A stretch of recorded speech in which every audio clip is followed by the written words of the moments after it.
मांग को लेकर सड़कों पर है, लेकिन जो बड़ा पड़ाव पार किया है बलूचों ने सुराब शहर पर कब्जा करके, उसके बाद क्या लग रहा है? आजादी कितनी दूर या कितनी पास?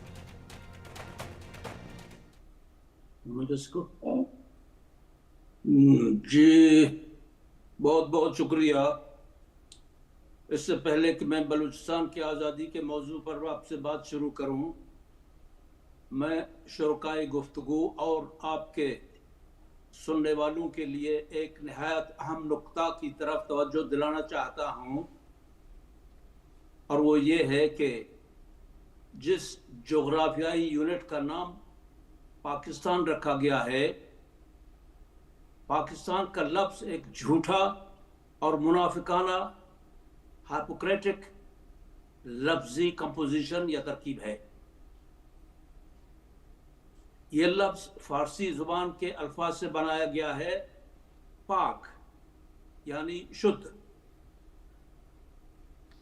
या खालिस, प्योर, अनटेंटेड, बेदाग, ये पाक हो गया। और स्तान यानी घर, जगह या वतन। दोनों अल्फाज को जब मिला लेते हैं तो मुरक्कब लफ्ज बनता है पाकिस्तान या पाकिस्तान। मसलन अफगानिस्तान, बलूचिस्तान, हिंदुस्तान, ये वतन है। ताजिकिस्तान ताजिकों का वतन, हिंदुस्तान हिंदुओं का वतन, बलूचिस्तान बलूचों का वतन। ये पाकिस्तान क्या चीज है? किसका वतन है ये पाक? ये पाक कौन है?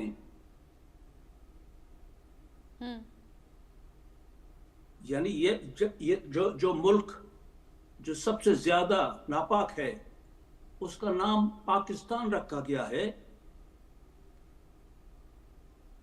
जिस जोग्राफियाई यूनिट का नाम ही झूठ और मुनाफिकत पर रखा गया हो, उससे अच्छाई की क्या तवक्को की जा सकती है? ये करप्ट लोगों का मुल्क है, गंदे लोगों का मुल्क है। और मैं हैरान हूं, दुनिया क्यों इस नाम को, इस जोग्राफियाई यूनिट के नाम को पाकिस्तान तस्लीम करता है? क्यों तस्लीम करता है? ये पाक नहीं है, ये झूठ है, ये गंदा है, झूठों का मुल्क है। जी, जिस तरीके से आपने बताया, बहुत अच्छे से आपने नाम को लेकर भी एक्सप्लेन कर दिया और बता दिया कि नाम ही गलत है। हाँ, कह रहे हैं नाम ही गलत है और वहां झूठे भ्रष्टाचारी बैठे हुए हैं। और बलूचिस्तान, जी हाँ, आप चाहते हैं कि आजादी जल्द से जल्द हो और बलूच एक्टिविस्ट के तौर पर आपके जज्बात समझे जा सकते हैं। साथ ही ये जज्बात और ज्यादा उमड़ जाते होंगे जब ऐसी तस्वीरें सामने आती होंगी अब जहां जुल्म ज्यादती की इंतहा पाकिस्तानी फौज कर ले, या फिर उन्हें रिटेलिएट करते हुए बलूच विद्रोही आगे बढ़े और किसी मुकाम तक पहुंच जाएं या फिर कोई कामयाबी हासिल कर ले, जैसे कि अभी सुराब शहर पर कब्जा करके हुई है। मैं समझ सकती हूँ इन जज्बातों को, लेकिन ब्रिगेडियर शरदेंदु जी, किसी भी मुल्क का टुकड़े होना या टुकड़े होकर एक अलग हिस्सा, अलग देश के तौर पर जाना ये इतना भी इजी नहीं है। 1971 का वाकया जरूर लोग याद करते हैं, पाकिस्तान के टुकड़े करके बांग्लादेश का अलग बनना, लेकिन अलग अलग इक्वेशंस तो उससे पहले बैठानी पड़ेंगी ना। देखिए, मेरा मानना है कि जब कोई भी आंदोलन जनमानस में चला जाता है और जब वहां की पब्लिक, वहां के जो लोकल नुमाइंदे हैं, अगर वो इंडिपेंडेंस की बात करते हैं और जिस तरीके का पाकिस्तान का रुख रहा है बलूचिस्तान को लेके 1947 से लेके आज तक। पहली बात तो 1947 में ही बलूचिस्तान पाकिस्तान के साथ मिलना नहीं चाहता था, तमाम तरीके के फोर्सफुली उसको पाकिस्तान में मिलाया गया। नंबर 2, जब आपने मिलाया तो आपने उसको मेन स्ट्रीम से जोड़ा नहीं, एजुकेशन बनाया नहीं, रिसोर्सेज का एक्सप्लॉयटेशन किया। आपने सिर्फ बलूचिस्तान से चीजों को लिया है, बलूचिस्तान को कुछ दिया नहीं, ना उनके जनमानस को रिकॉग्नाइज किया, ना उनके नेचुरल रिसोर्सेज का कंसिडरेशन रखा, ना ही वहां का डेवलपमेंट किया, और उनको बिल्कुल अलग थलग कर दिया। और पाकिस्तान में डोमिनेशन किसका रहा? पंजाबी मुस्लिमों का रहा। तो जब आप इस तरीके का सेक्टेरियन एटीट्यूड रखेंगे, रीजनलिस्टिक एटीट्यूड रखेंगे, तो कैसे सारे रीजन का डेवलपमेंट होगा? वहां के लोगों को लेफ्ट ओवर फील हुआ, वो अपने आप को पीछे महसूस करने लगे और तमाम तरीके के रिसोर्सेज का एक्सप्लॉयटेशन किया, रिप्रेजेंटेशन दिया नहीं। इसी के तहत देखिए आज की डेट में इतने बड़े मास लेवल पे आप बलूचिस्तान में प्रोटेस्ट हैं, तमाम तरीके के बीएलए का कब्जा हो रखा है। कलात एरिया को छोड़ने के बाद सुराब जो शहर है उस पर भी कंट्रोल हो गया, क्वेटा कराची के हाईवे पे कंट्रोल कर लिया, बैंक पे नियंत्रण कर लिया, एडमिनिस्ट्रेशन है नहीं, तो अब वहां बचा ही क्या? अब सिर्फ एक ही चीज बची है कि बलूचिस्तान का इंडिपेंडेंस। बलूचिस्तान को इंडिपेंडेंट घोषित कर देना चाहिए और अपना इंटरनल गवर्नमेंट को फॉर्म करना चाहिए। जब इस तरीके की कार्रवाई होगी तो यूएन के मेंबर एक एक करके कंट्री उनको रिकॉग्नाइज करने लगेंगे। पाकिस्तान देखिए पूरी तरीके से फेल्ड साबित हुआ है। 1947 से लेके आज तक इतना बड़ा मूवमेंट, इतना बड़ा एजिटेशन, इस तरीके का देखिए प्रोटेस्ट हुआ नहीं।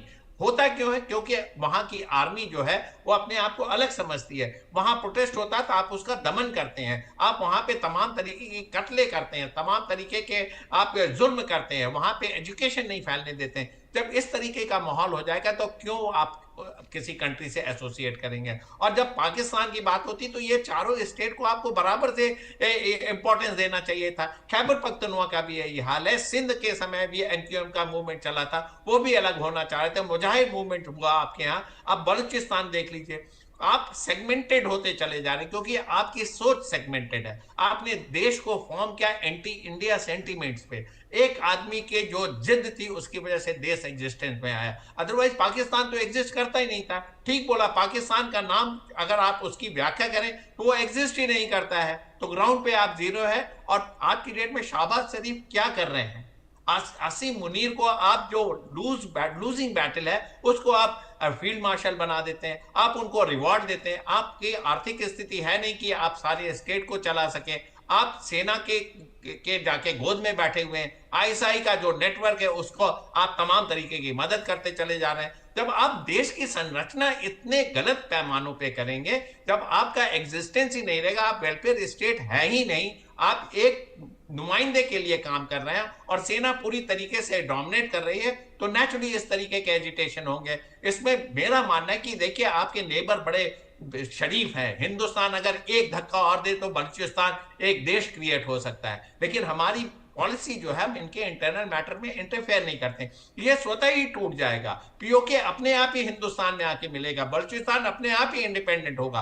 कब तक आप उनके मानस की इस तरीके की फीलिंग को दबाएंगे? कब तक उनके हकूक उनको नहीं देंगे? कब तक एक्सप्लॉयटेशन जारी रहेगा? देखिए एक चीज रोके है जिसमें चाइना का सीपेक का जो इन्वेस्टमेंट है, ग्वादर पोर्ट से लेके बहुत बड़ा इन्वेस्टमेंट हो रखा है। कहीं वही वजह है जो इसको आज की डेट में रोके हुए पाकिस्तान के। अदरवाइज जिस दिन चाइना विड्रॉ करे, चाइना का ग्रीन सिग्नल मिल जाए, चाइना का जो BRI जो कॉन्सेप्ट अगर बलूचिस्तान मान लेता है तो वो इंडिपेंडेंट हो जाएगा। चाइना भी उसको रिकॉग्नाइज करेगा और चाइना का वो इतना बड़ा एसेट जो बलूचिस्तान में इन्वेस्टमेंट हो रखा, उसकी सिक्योरिटी मुकर्रर हो जाएगी, जो कि आज की डेट में पाकिस्तान फेल्ड है, नहीं प्रोवाइड कर पा रहा। और बाकी स्टेट में भी देखिए China time to time Pakistan की इसलिए मदद करता है कि बिलियंस ऑफ डॉलर उसने वहां पे इन्वेस्ट किए हैं एक अल्टरनेटिव सी रूट खोजने के लिए, ग्वादर पोर्ट के लिए। लिहाजा जिस दिन चाइना चाहेगा हाथ विड्रॉ करेगा, बलूचिस्तान की मांग को मानेगा, बलूचिस्तान को रिकॉग्नाइज करेगा।